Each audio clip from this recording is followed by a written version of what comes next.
Paraguay, imagínense ustedes, esto es una cuestión muy fuerte, ¿verdad? Paraguay es un gran cementerio.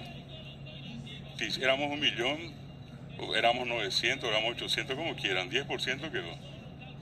El 90% está enterrado bajo nuestros pies, ¿verdad?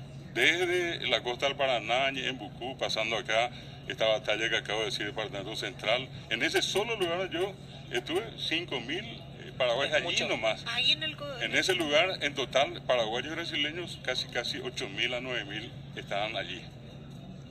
Excavando vamos a encontrarlo. El 27 de diciembre de 1868 fue el final de la batalla de Lomas Valentinas o Itaibate. Y imagínense, estamos hablando prácticamente de 155 y un poco más de años que esto ocurrió, y bueno, nosotros lastimosamente poco o nada tenemos en este caso de recordación de estos acontecimientos. Una de las heroínas más grandes que tuvo el Paraguay, una mujer de 15 años, ¿verdad?, que en vida se llamó Ramona Martínez. Bueno, y ella, además de quedar su nombre en la historia por la hazaña que desarrolló, ella, cuando van en retirada las tropas paraguayas, habían heridos y otros, se enfrenta a los brasileños, ella armada con una espada, y comienza a arengarle a sus camaradas malheridos y todo a enfrentarse a los brasileños.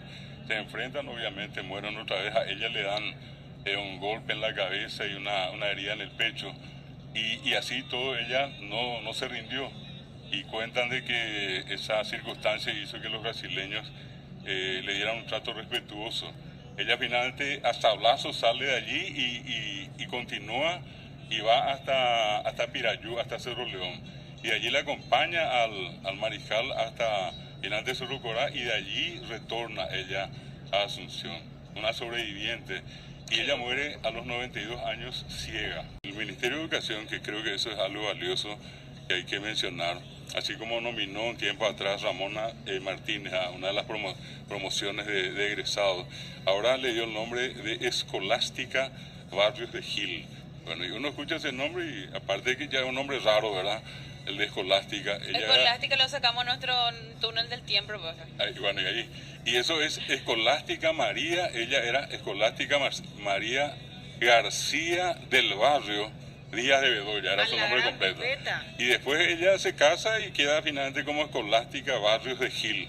Bueno, y ella fue la mujer que había convocado a todas las mujeres también de aquel tiempo de la guerra, ya iniciada la guerra, en su desarrollo, y diciéndole, bueno, si tenían objetos de valor, que podía ser el famoso coainú, un anillo, el namishay, el aro, todo lo que pudieran tener valor, y también obviamente dinero, ¿verdad? Y con eso se ayudó al ejército paraguayo. Eran las mujeres que formaban parte, o eran las residentas, ¿verdad? Y que finalmente ella lastimosamente fallece en agosto de 1868, un poco ya cerquita de todas estas batallas acá, estando ya ella en Asunción. Pero fue una mujer destacadísima, y hijo de ella fue uno de los presidentes de la República que tuvimos, Juan Bautista Gil.